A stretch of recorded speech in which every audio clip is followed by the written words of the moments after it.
Eu creio que hoje nós não sairemos com dúvidas, mas com respostas aqui neste lugar.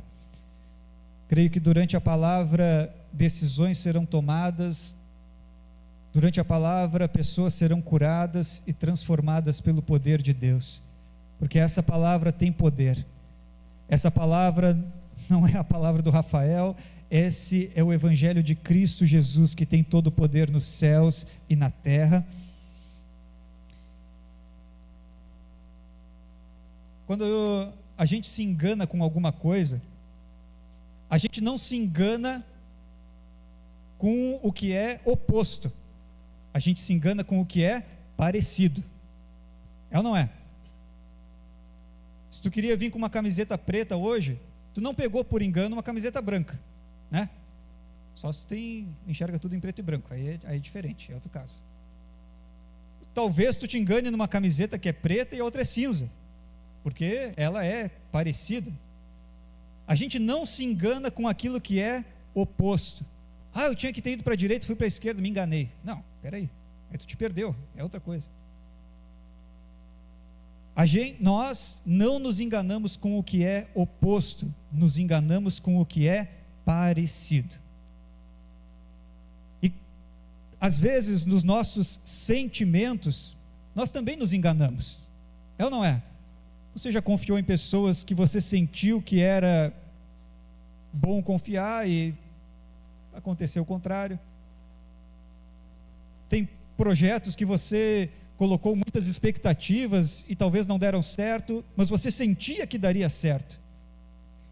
E do contrário também é verdadeiro, coisas que você nem esperava se transformaram em grandes alegrias da sua vida. E eu vou dar 2 exemplos aqui de pessoas na Bíblia que sentiram algo. Eu preciso da sua atenção para falar sobre essas 2 coisas aí. Quem me ouve, diga amém. Oh, glória. Isaac tinha 2 filhos gêmeos, Esaú e o Jacó é a resposta. Isaac tinha 2 filhos gêmeos, o Esaú e o esse aí mesmo. O Isaac já era bem idoso, ele estava sentindo que ia partir, ele já não enxergava direito, praticamente cego. Esaú era o filho primogênito, e sobre o filho primogênito sempre havia uma grande bênção. E Isaac disse assim: eu não sei quanto tempo mais eu vou ficar nesta vida, então eu vou chamar meu filho e liberar uma bênção sobre a vida dele. A mulher ouviu essa conversa. A mulher naquela época ficava atrás da porta ouvindo fofoca. Vocês acreditam nisso? Ainda bem que as coisas mudaram. Hoje não tem homem, não tem mulher, fofoqueiro, não tem mais nada. Essa mulher, ela ficou... E ela disse assim: meu filho preferido é o Jacozinho. O Jacozinho que tem que levar essa bênção do filho primogênito. O Esaú, ele é diferente, eu vou dar um jeito. O Esaú, ele era muito peludo, os braços, no corpo, sabe? O Isaac era diferente. O Jacó, olha, me enganei. Esaú e Jacó, não vai se enganar. O Jacó era diferente, mas o Esaú, ele tinha essa característica no corpo dele, que ele era muito peludo. E ela pensou assim: meu marido, ele vai querer tocar. E disse assim: Jacó, leva essa pele de animal, porque se teu pai disser, deixa eu tocar, tu coloca essa pele de animal como se fosse teu braço, e aí ele vai entender que é o teu irmão. Até aqui está dando para entender? Você já conhece essa história mais ou menos também, né? O Jacó, junto com a mãe dele, faz todo esse plano para enganar o seu Isaac, o senhorzinho, cego. O Isaac, um experiente, né? Estava percebendo que tinha alguma coisa estranha, a voz era diferente, o cheiro, tinha alguma coisa estranha no ar. Mas para comprovar, ele disse: meu filho, vem cá que eu quero tocar em ti. E aí entrou o plano da mãe dele. Botou ali a pele do animal, o Isaac tocou e sentiu algo que não era verdadeiro. Porque nem tudo aquilo que nós sentimos é real. Jacó e a mãe dele fizeram todo um plano e uma situação para crescer na vida ou para receber uma bênção, e fizeram com que Isaac sentisse algo que ele conseguiu perceber, mas que não era real. Essa é a primeira história. Um dia uma mulher saiu de casa desesperada, porque ela já tinha depositado toda a sua energia para ser curada nos médicos, no dinheiro, e nunca tinha conseguido. Eram 12 anos sofrendo. Você já sabe quem é, né? A mulher do fluxo de sangue. Ela cria coragem naquele dia porque Jesus estava perto. E ela, escondida, sai no meio da multidão, sem dizer uma só palavra. Talvez seja o milagre mais silencioso da história. Uma mulher escondida, sem dizer uma palavra. Ela toca em Jesus e Jesus diz: para tudo. Eu senti que de mim saiu poder, saiu virtude. Essas duas histórias mostram sentimentos. O sentimento de Isaac, ele caiu numa enganação, mas o sentimento que a mulher do fluxo de sangue fez com que Jesus percebesse foi diferente, porque tem sentimento que engana, mas tem decisão que salva. Tem sentimento que engana, mas tem decisão que salva. Jacó e a mãe dele tinham o sentimento do poder, de receber aquela bênção a qualquer custo, e esse sentimento fez tudo aquilo acontecer. Mas a decisão de uma mulher não estava ligada aos seus sentimentos, mas a um posicionamento e uma decisão que fez com que ela enfrentasse tudo pela fé de tocar em Jesus. O perigo não está naquilo que é claramente errado, mas naquilo que parece certo. Tem outras duas coisas que são bem evidentes na Bíblia, eu vou dizer para vocês. Quando Deus criou o homem foi criado à imagem de Deus. Foi ou não foi? O homem foi criado à imagem de Deus. Se é criado à imagem, é parecido. É ou não é? Se é criado à imagem, é parecido. No dia em que o diabo vai conversar com a Eva, figurado numa serpente, qual foi a proposta do diabo para Eva? Eva. Barulho de serpente, efeitos especiais. Se vocês comerem daquele fruto que Deus proibiu, vocês se tornarão parecidos com Deus. Ué, que proposta que é essa? Já foram criados à imagem de Deus. Qual é a vantagem de pecar, desobedecer e receber aquilo que eles já tinham? Não é engraçado isso? Não é curioso? Porque nem tudo, a gente não se engana por aquilo que é oposto, a gente é enganado por aquilo que é parecido. A Eva, numa falta de inteligência, numa desinteligência, para não falar numa burrice, né?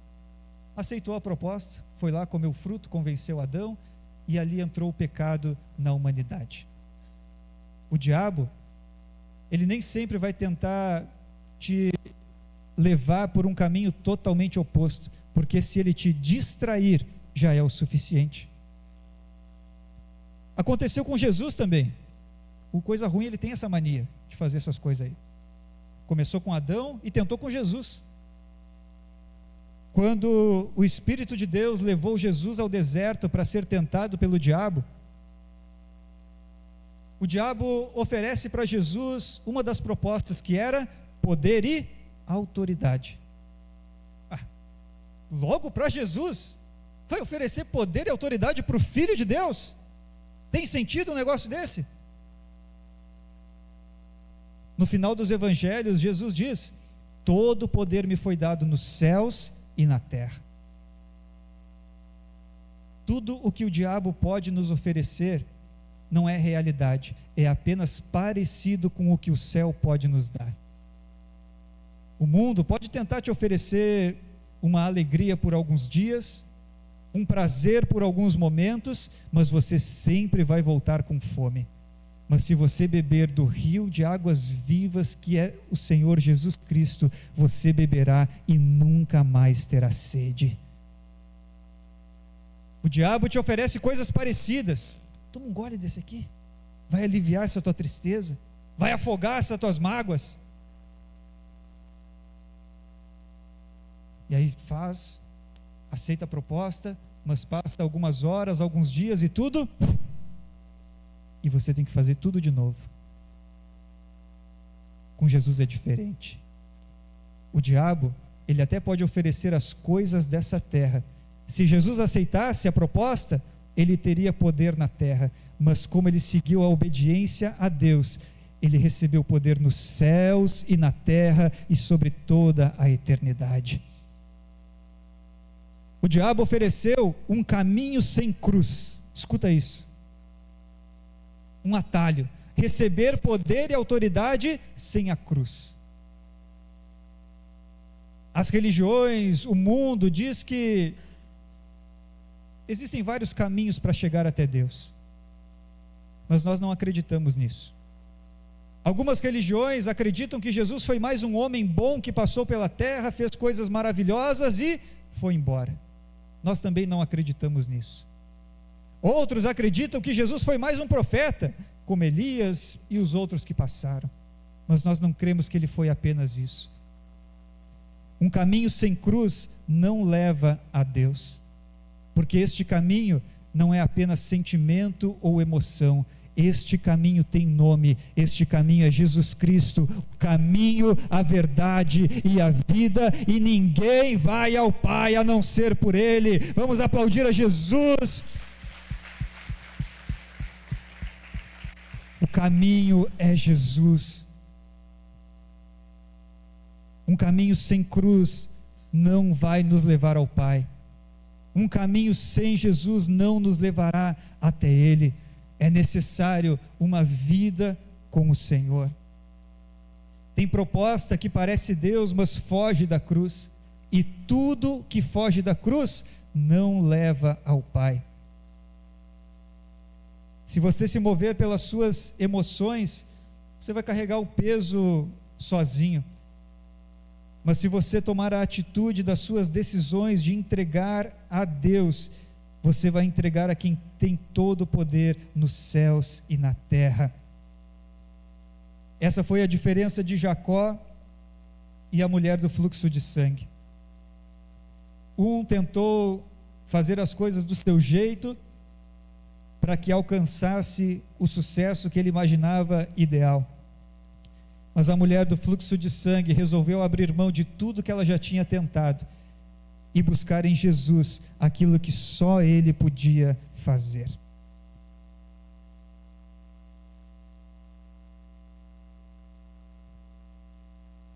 Todo mundo tem um celular aí, né? Rede social, vocês têm? E a rede social, você tem o seu algoritmo, e esse algoritmo te conhece mais que teu pai, que tua mãe, que teu esposo, que tua esposa. O algoritmo te conhece. O objetivo de uma rede social é te manter lá dentro o maior tempo possível, e por isso ele só te manda coisa que tu gosta. Se é a mulherada que gosta de comprar roupa, sempre vai estar aparecendo loja de roupa para ti. É ou não é? Se é o cara que gosta do futebol, da política, sempre vai estar lá aquela dupla lá, os dois, aqueles dois, sempre vai estar lá no teu feed. Já deve ter acontecido com vocês, estou pensando em trocar o talher lá de casa. Daqui a pouco tu abre o celular, quem está lá? Shopee. E aí já vem aquele barulho na tua cabeça, Shopee, e aí já te dá um nervoso, tu já diz assim, meu Deus do céu, cadê meu cartão? Cadê o código do cartão? Eu tenho que comprar, e o devorador te atacou. Aí outro devorador da vida. É ou não é? Vocês estão rindo de vocês mesmos, mas tudo bem. Fecha a cara, criatura, fecha a cara que vocês... O algoritmo te conhece. Estou precisando de uma geladeira. Tu abre o celular, Magalu. Está lá ela. E aí já vem tua mulher dizer: olha, parece coisa de Deus. A gente falou e apareceu. Não, não é Deus, é algoritmo que chama. É diferente. É outra coisa. E o algoritmo, ele se molda com aquilo que a gente gosta. O algoritmo, ele se molda aos teus desejos. Ele só vai te mandar as coisas que você gosta. Só vai te mandar as suas preferências da vida. Se é roupa, se é costura, se é crochê, se é futebol, enfim. O algoritmo se molda às nossas vontades.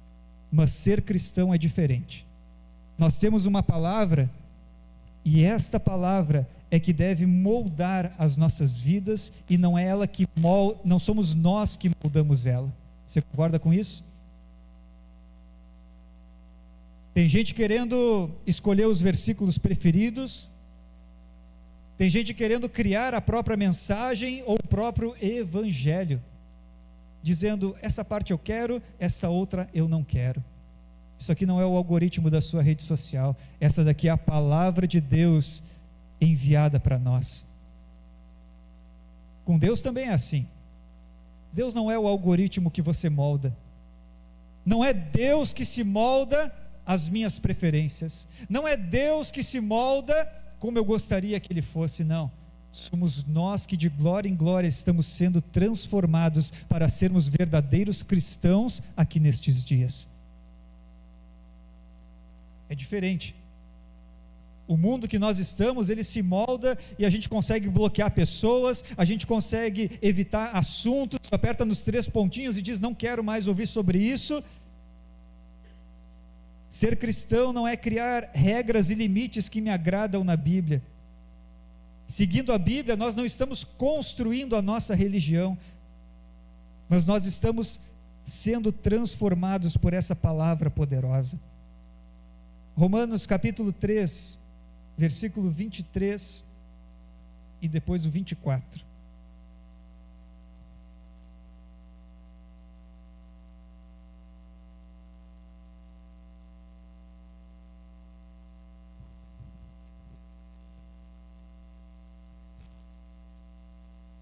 Romanos 3, 23 e 24. Deixa aberto aí. A palavra cristão, ela significa pequeno Cristo. O que cristão significa? Pequeno Cristo. Lá em Atos foi a primeira vez que o grupo de crentes foram chamados dessa forma. Eles estavam todos reunidos, alguém olhou de longe: cristão, está aí, vamos chamar eles assim. Cristão é um representante de Cristo aqui na terra. E nós, como cristãos, devemos ser parecidos com Ele. Ser cristão não é apenas frequentar uma igreja. Ser igreja não é apenas vir a quinta-feira, encontrar os amigos, trocar um papo legal, colocar as novidades em dia, depois sair para comer alguma coisa e faz parte, tá bom. Ser cristão não é vir na expectativa de ouvir uma palavra que vai te agradar, ou vai trazer simplesmente paz no seu dia estressante. Ser cristão não é simplesmente vir e esperar uma música que você gosta de cantar. Vai muito além disso. Todos pecaram e estão afastados da presença gloriosa de Deus. Versículo 24. Mas pela sua graça, sem exigir nada, Deus aceita todos por meio de Cristo Jesus, que os salva. O texto começa com um grande problema, mas termina com a grande solução. O pecado é a única coisa que nos afasta de Deus. A única coisa. Pecar significa errar o alvo. Adão e Eva erraram o alvo quando desobedeceram a Deus.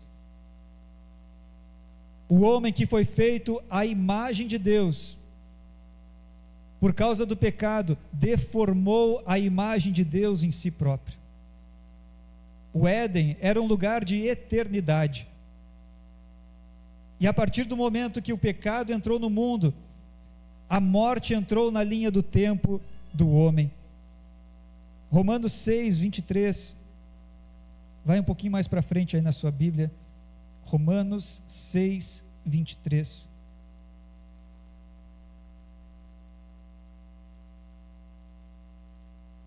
Pois o salário do pecado é mas o presente gratuito de Deus é a vida eterna, que temos em união com Cristo Jesus, o nosso Senhor. Pastor, eu pequei 10 vezes hoje, não morri, deu tudo certo, graças a Deus. Não é isso, criatura. Ele fala exatamente sobre esse acontecimento no Éden. O homem que foi criado para ser eterno,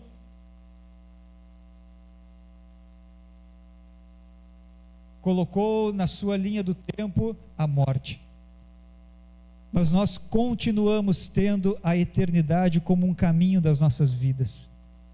Porque depois de deixarmos essa terra, ou quando Jesus voltar e nos levar, teremos uma eternidade. E essa eternidade é com Cristo ou sem Ele.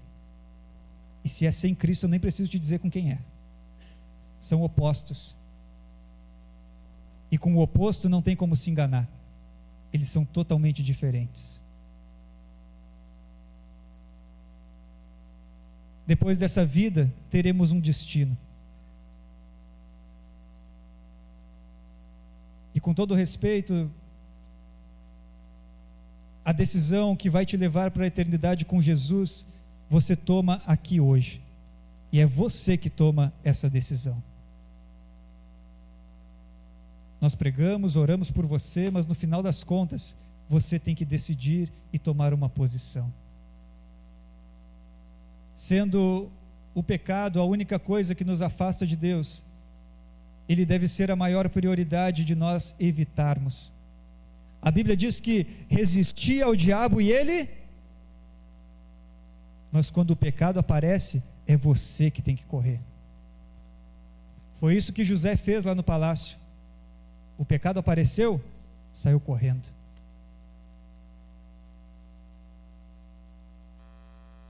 Não dá para brincar com aquilo que é mais importante. Quando Davi pecou e reconheceu isso, ele disse: meu Deus, me tira tudo, só não me tira a tua presença.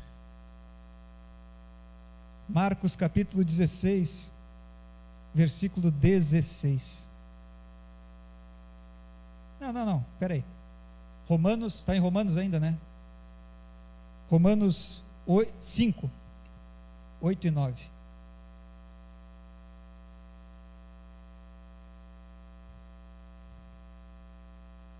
Romanos 8, meu Deus do céu, estou confuso. Romanos 5, não vai te enganar aí. Romanos 5, 8 e 9.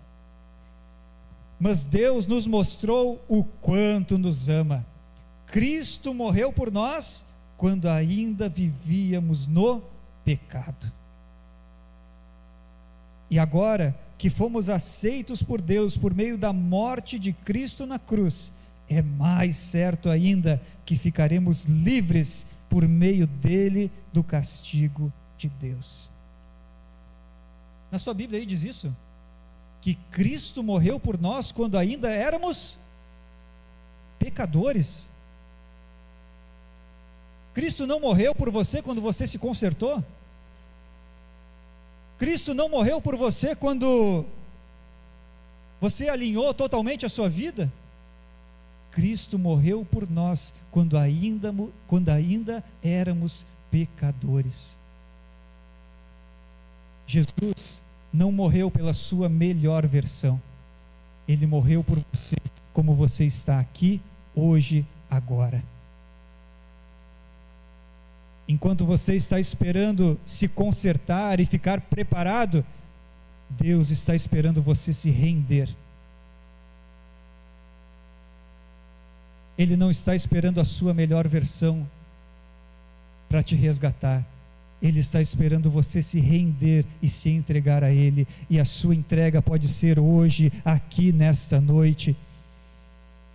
Ele não olha para o seu passado com um olhar de condenação. Cristo olha para você hoje com o desejo de te salvar, te curar, porque não existe passado tão terrível que seja mais forte do que o sangue de Cristo que foi derramado pelas nossas vidas. Esta é a graça maravilhosa de Jesus Cristo, o nosso Senhor. Ele não esperou você ficar perfeito, Ele não esperou você estar preparado, Ele morreu ainda quando éramos pecadores e rejeitávamos essa graça. Ele não se entregou quando você consertou tudo, quando você ficou bonitinho, bonitinha, quando você botou aquela maquiagem da Mary Kay, não. Quando você foi lá na Jô e arrumou o cabelo, não. Com aquele cabelo de vassoura, Ele já te amava, criatura. Com aquela maquiagem que parecia da Filó, da Praça é Nossa, tinha tomado. Ele não morreu pela sua melhor versão, Ele morreu por você como você está hoje. A salvação não vem por obras para que ninguém se glorie, mas ela é graça, ela é misericórdia derramada sobre a sua vida. Não há nada de tão bom que você faça, esse anjo que você é na terra, que ninguém se compara a você na sua santidade maravilhosa. Não há nada de tão bom que você seja, que faça você ser merecedor do que Cristo fez por você. Aos pés da cruz, a gente é tudo igual. O contrário também é verdadeiro. Não há nada de tão terrível que você seja, não há nada de tão errado que você tenha cometido, que o sangue de Jesus não seja suficiente para você. Não condene quem Jesus quer libertar. Talvez você condene os outros, ou talvez você condene a si mesmo. Condenação não combina com o Evangelho. O texto nos diz que fomos chamados para sermos livres, livres, livres em Cristo Jesus, o nosso Senhor.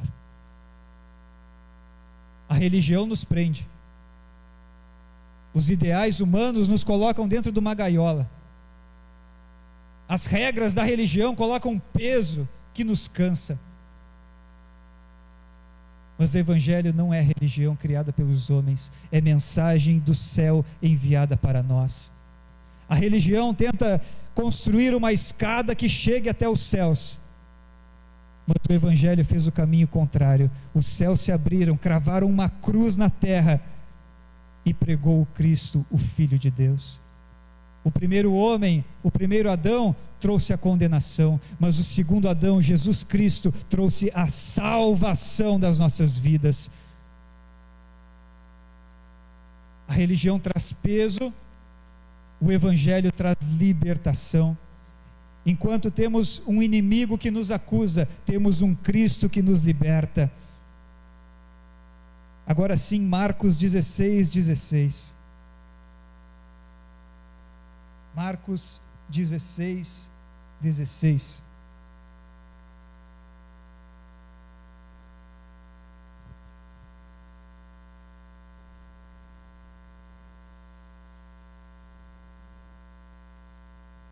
Ai, pastor, números iguais, né? 16:16. Será que é um significado, uma resposta? Uhum. A resposta tem que te converter hoje. É hoje. Quem crer e for batizado será? Quem não crer será? Diante de Deus só tem duas posições: os salvos e os condenados. Ai, pastor, mas é muito forte falar isso. É. Tu acha que Jesus morreu na cruz brincando para ti? Diante de Deus só tem dois tipos de pessoas: os salvos e os condenados. E a pergunta agora é: como você chegou aqui hoje? Aí pesou, pastor. Eu não vim para ouvir isso. Eu vim para ouvir que era uma florzinha de Jesus, um anjo na terra, um santificado. Não. Não tem o meio termo. diante de Deus, ou estamos salvos, ou estamos condenados. Por vezes nós oramos pela nossa família dizendo: Deus, salva o meu esposo, salva a minha esposa, salva os meus filhos, faz alguma coisa por eles. Hoje eu vou te ensinar que, quem sabe, a sua oração está um pouquinho enganada, porque Deus já fez tudo o que tinha que ser feito pela nossa salvação. O que tem que acontecer agora é o coração dessa pessoa abrir para Jesus, porque Jesus já está na porta batendo. Eis que estou à porta e bato, se alguém ouvir a minha voz e abrir, eu entrarei e cearei com ele. A partir de hoje, comece a orar dizendo: Deus, convence o coração do meu esposo, convence o coração dos meus filhos, faz eles terem os olhos abertos para a salvação em Cristo Jesus, porque Deus já entregou o seu Filho, Jesus já entregou a sua vida, e agora o próximo passo é você quem dá. Voltamos para Romanos, capítulo 10, versículo 9.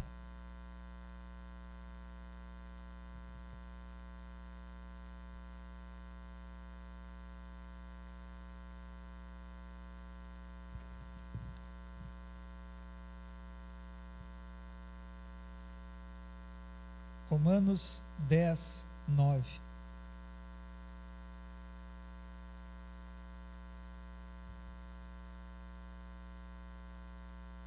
Se você disser com a sua boca: Jesus é o Senhor, e no seu coração crer que Deus ressuscitou Jesus, você será salvo.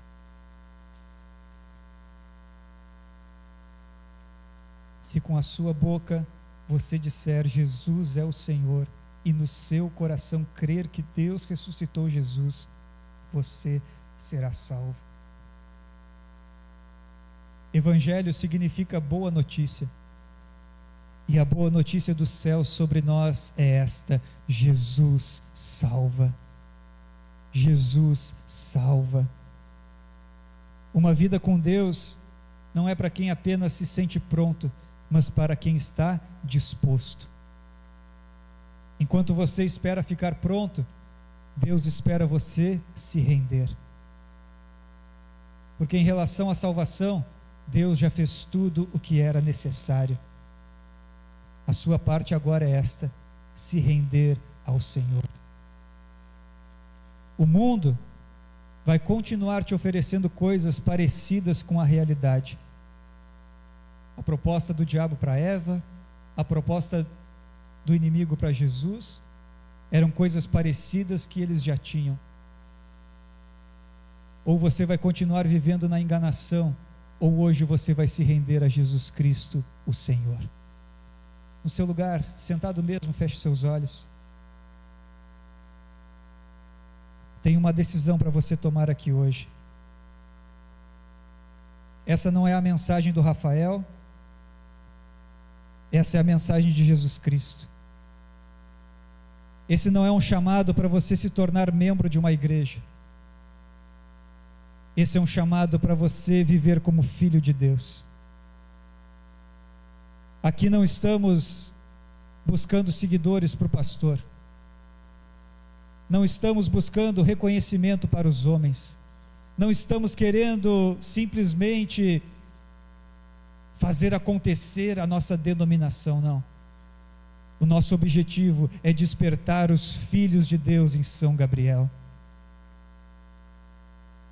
Existem pessoas fanáticas por encher um templo, mas nós queremos saquear o inferno e povoar os céus. Tem pessoas querendo criar uma religião para si, mas nós estamos aqui proclamando a mensagem do Evangelho de Cristo Jesus, a salvação de Deus para o seu povo.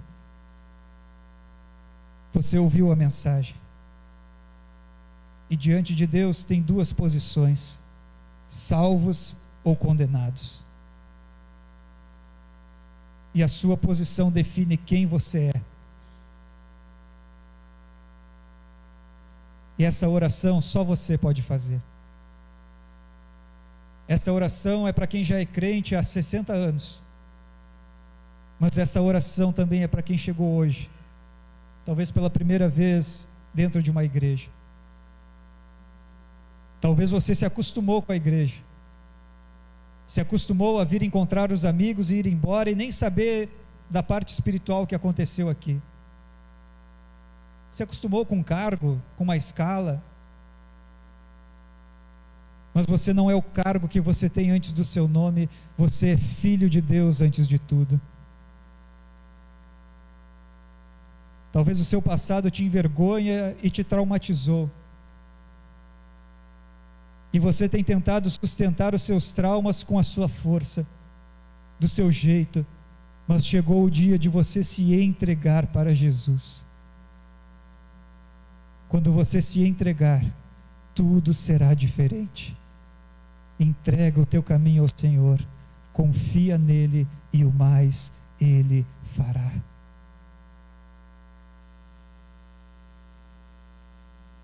Faça a sua oração.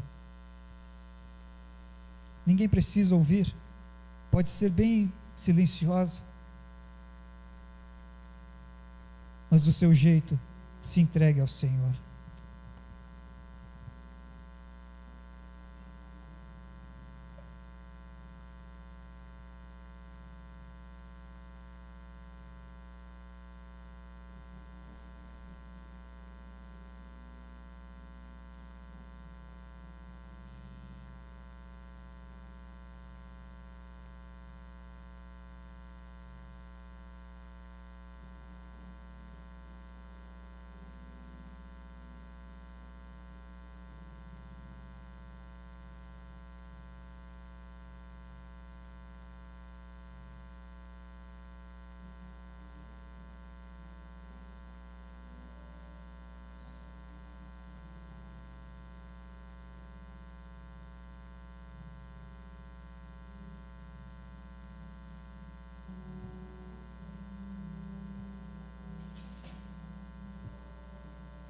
Nós te agradecemos, Senhor, porque a tua obra por nós é completa. A tua obra não deixou faltar nada. E esta é uma noite de avivamento. Avivamento nem sempre é um lugar superlotado de pessoas, mas avivamento sempre é e sempre será corações rendidos com lágrimas nos olhos. Se você precisa chorar hoje, faça isso.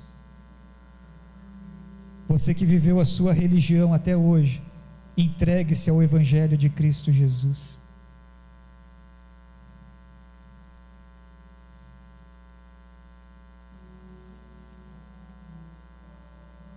Te louvamos e te agradecemos, Senhor, em nome de Jesus. Amém? Como você sabe, na próxima terça-feira teremos batismo nas águas. O texto que nós lemos diz: quem crer e for. O batismo é o próximo passo após você crer. Jesus apareceu para você, você acreditou, já pode ser batizado. No texto, entre crer e ser batizado não tem mais nada. Se você creu, você já pode ser batizado. No final do culto eu vou ter uma conversa bem rápida com as pessoas que serão batizadas. Se você tem alguma dúvida, fique mais um pouco, coisa de 5, 10 minutinhos, nós vamos conversar sobre isso. Pare de perder tempo lá fora e entregue a sua vida a Jesus, o Senhor. O batismo é uma vez na vida. Se você já é batizado, já foi. Talvez você precisava voltar hoje, e isso aconteceu. Jesus te chama para perto, porque lugar de filho é na casa do Pai. Lugar de pecador é aos pés de Jesus.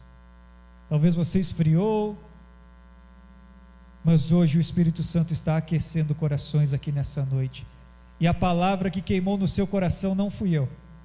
Pode ter certeza que eu não tenho a mínima capacidade para isso. Quem tocou o seu coração aqui nessa noite foi o próprio Deus, através do Espírito Santo. Vamos aplaudir a Jesus.